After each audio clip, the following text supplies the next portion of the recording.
What's up guys, Sagi here from Tech Gear Talk, and I'm hanging out in the freezing cold playing around with the new Fuji X-T4.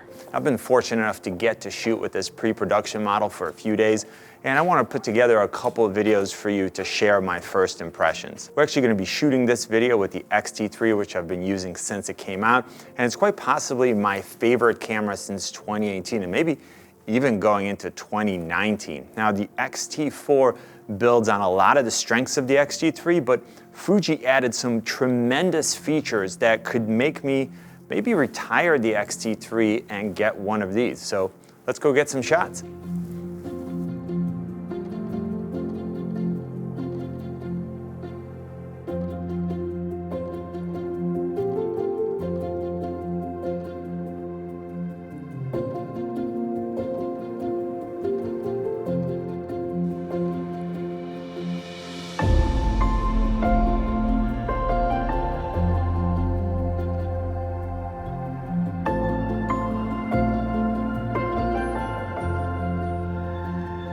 I'm going to start out mostly talking about photography and then move on to the video features, where Fuji made some fantastic upgrades to both the functionality and maybe just as important, the overall user experience.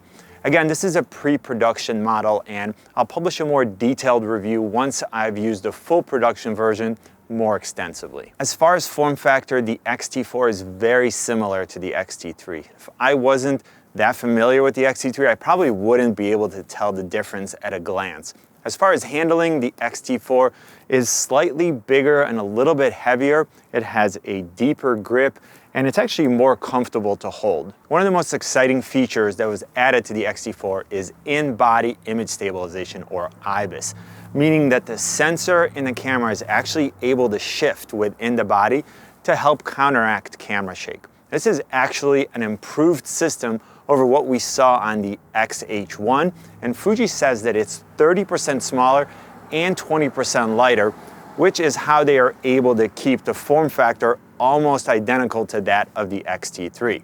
Now what I love is that I can now get stabilization in lenses like the 16 to 55 f2.8 and fast and relatively inexpensive primes like the 16 f2.8 and the 23 and 35 f2, which don't have optical image stabilization. Of course, if you're using lenses with OIS like this beautiful 50 to 140 f2.8, then you can combine in-body image stabilization from the sensor and optical image stabilization from the lens to get even better results. So I think there are 18 X-mount lenses that you can get up to 6.5 stops of stabilization, which is pretty remarkable. There's even an option for additional digital image stabilization, which will rotate and then crop the footage by 10% to help even more with camera shake. Now, in case you're interested, I just published a video about the different types of image stabilizations, what they mean and how they work, and I'll put a link to it up in the corner and in the description. Another great addition to the X-T4 is this 1.62 million dot fully articulating or vari-angle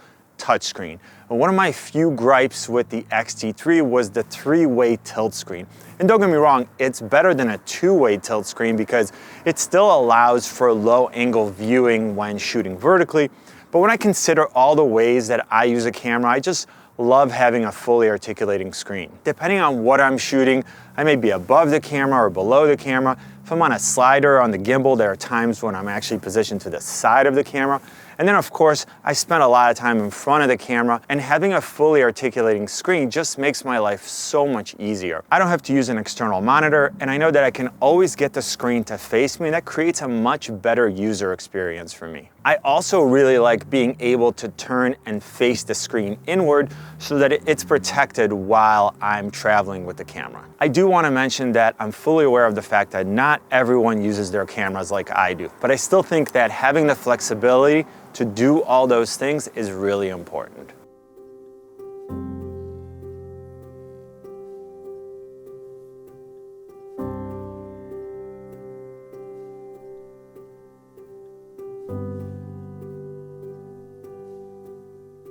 Speaking of shooting, Fuji revamped the shutter, so now we're getting faster burst shooting at up to 15 frames per second, and the blackout time was reduced from 96 milliseconds on the X-T3 to 75 milliseconds. Of course, we still have the option to use an electronic shutter when we want the absolute silent shooting, but the sound of the mechanical shutter is 30% lower than on the X-T3. The first time I picked it up, it was set to continuous high, and I didn't even know that. So I clicked the shutter, and I didn't actually realize that it was firing because I'm so used to the sound on the X-T3.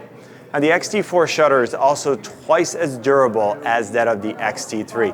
It's rated for 300,000 shots versus 150,000 shots on the X-T3. Since we're going to be shooting so much, let's talk about the battery. This was a pain point for some of the X-T3 users because the NPW126S is kind of an old battery, and a lot of the users opted for the battery grip. Just like this guy. The X-T4 uses the new NPW235, which has a larger capacity. So we're looking at 2200 versus 1260 milliamp hour. In normal mode, this translates to a CPA rating of 500 frames versus 390 on the old battery. And in economy mode, you can bump this up to 600 shots. Like on the X-T3, we can still charge the battery in body using a USB-C cable. Thank you for using a USB-C cable. And what's great is that you can use the camera and charge the battery at the same time. I want to move on to a couple of new items regarding the image quality. We have a new film simulation called Eterna Bleach Bypass. This is a variation of Eterna, and it has more contrast, but then at the same time less saturation.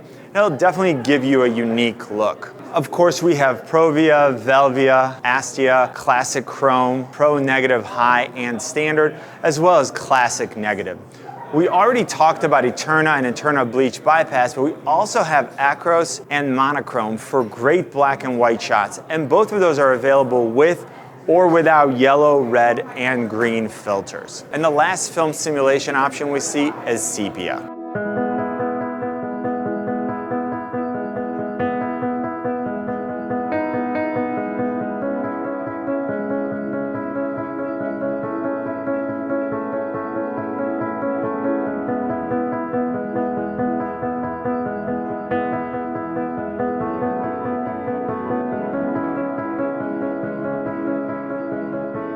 There are also a couple of new auto white balance options, white priority and ambiance priority, which give you more control over the tonality of your images. If you ever feel like auto gives you a color cast in certain lighting conditions, you're gonna really like this added flexibility. You can also make tonal curve adjustments in half-step increments instead of one-step increments like we saw on the X-T3. And the X-T4 introduces 3 types of boost modes. We have low light priority, which optimizes the EVF and the LCD brightness to make subjects in shadows easier to see. We have resolution priority, where the resolution is actually increased to make it easier for you to see details in the image. And then we have EVF frame rate priority, which increases the refresh rate in the EVF and gives you smoother motion. And if you're shooting sports or you're a wildlife photographer, you're really gonna like this because it's gonna make following your subject a lot easier, especially as you're having to pan quickly or make quick directional changes. There have also been some improvements made to the autofocus systems. One of my favorite things about Fuji has always been that they've been willing to improve existing gear with continued firmware update. The X-T3 has gotten a few updates already, which have made the autofocus system much better than it was when it was released. With the X-T4, we have improved autofocus tracking, and specifically when subjects are moving away. I'll show you some tracking shots here, and of course I'll do more tests once I get a full production model in my hands. What's nice is that you can move the autofocus point using the joystick and then select the subject with a half press of the shutter. Or you can use the touchscreen to do both. Now, once a subject is selected, the X-T4 will track it, keep it in focus, even as it moves through your frame and moves closer and farther away from the camera. By the way, if this is your first time here and you're interested in camera reviews and tutorials, go ahead and hit the subscribe and notification buttons, and then drop me a comment so that I'll know to say hello.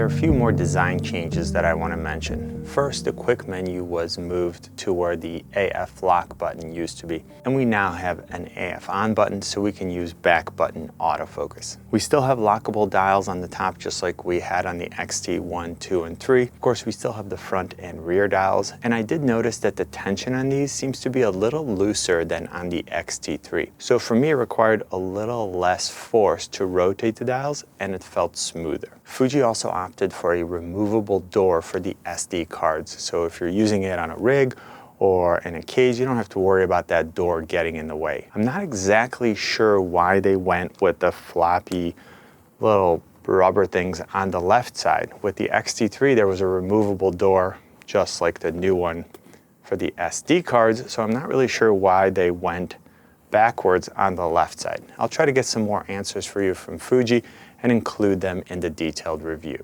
One last design item is that the new eye cap is a little bigger and it's more comfortable, and it's also now lockable. So you can easily remove it and then put it right back on. Maybe it locks right back into place.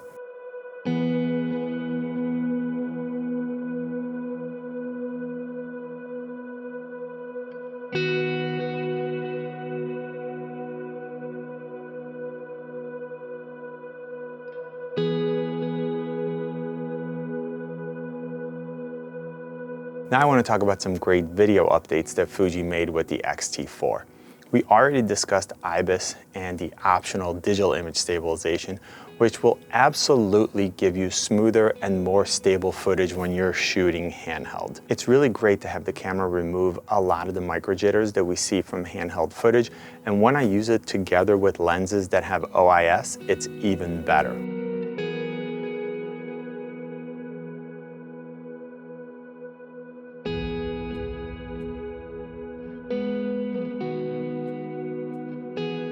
But that's really just the beginning. Fuji did something that both photographers and videographers are going to be grateful for.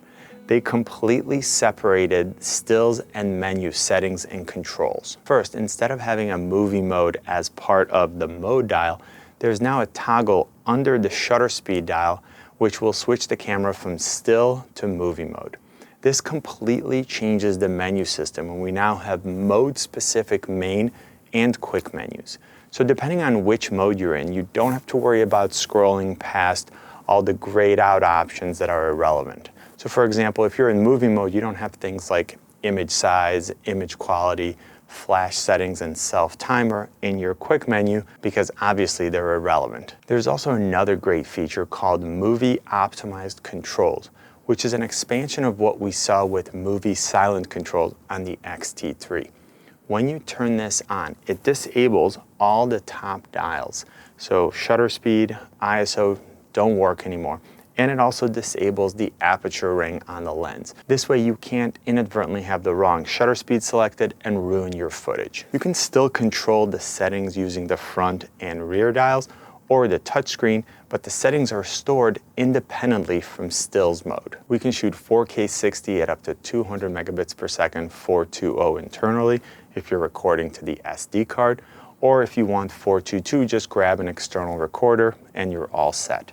It's nice to be able to get 4K 60 so that if you're editing at 30 frames per second, you can still get half-speed slow motion without losing any resolution. If you want some serious slow motion, you can switch on the high frame rate option, which can now shoot 1080p at up to 240 frames per second. That's 8 times slow motion if you're editing at 30 frames per second and 10 times slow motion if you're editing at 24 frames per second. And that still comes with face and eye tracking. The slow motion is done in camera, so when you preview it or play it back on your computer, it's already slowed down.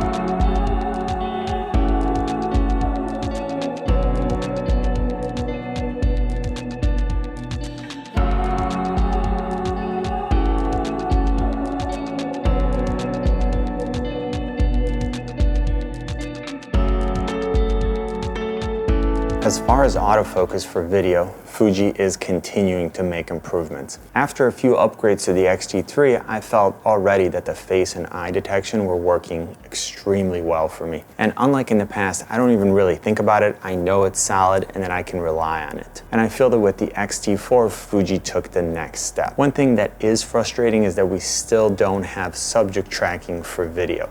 So you can't click on a subject or select a subject in the frame and then have the autofocus system keep track of it as it moves through the frame, gets closer or farther away from the camera. You can select a zone, and then if the subject in that zone moves closer or farther away from the camera, the X-T4 will adjust focus.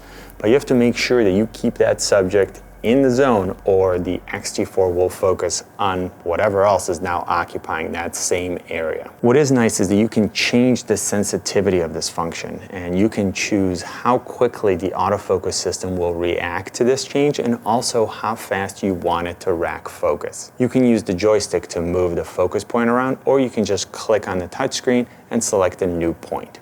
I think that the touchscreen is a little more responsive than what we saw in the X-T3, but I don't think it's as good as some of the other brands yet. Just to make sure I'm clear about this, there is subject tracking for stills. You can set the camera to wide tracking, then select the subject and the X-T4 will track it. But there is no wide tracking option for video.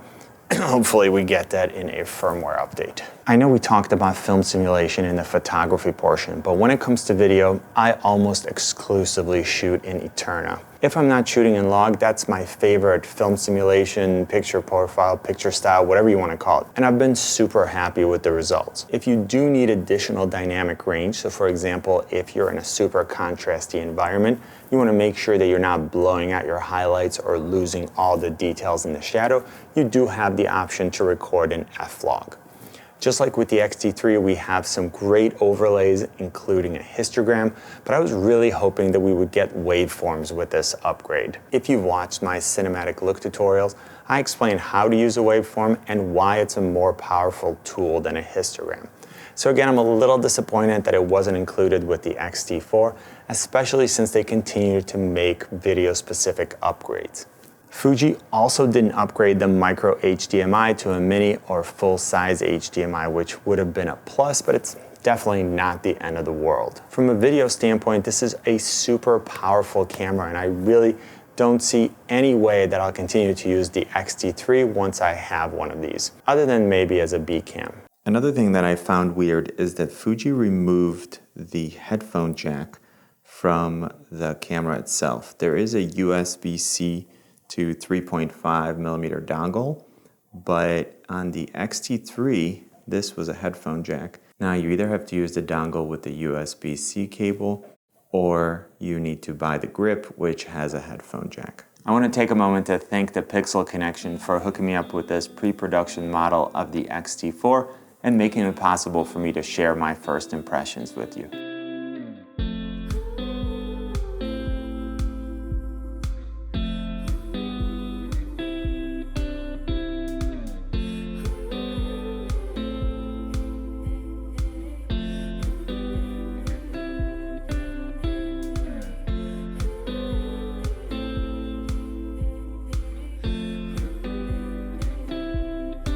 Overall, the X-T4 is an excellent camera for stills and video. Fuji did a really good job giving us significant feature upgrades that users have been asking for, like in-body image stabilization and a fully articulating touchscreen.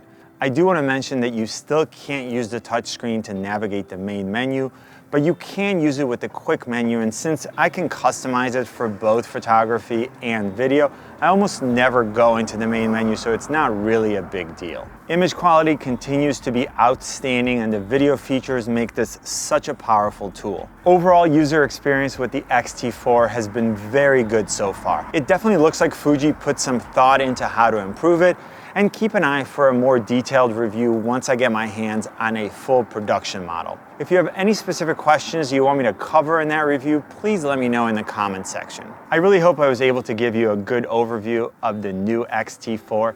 If I did, please let me know by giving this video a thumbs up, tweet it, share it, and if you haven't yet, join the community by hitting the subscribe and notification button. You can always find me on Instagram, Twitter, and Facebook at Tech Gear Talk. You know what I always say, buy it nice or buy it twice. Good luck and see you soon.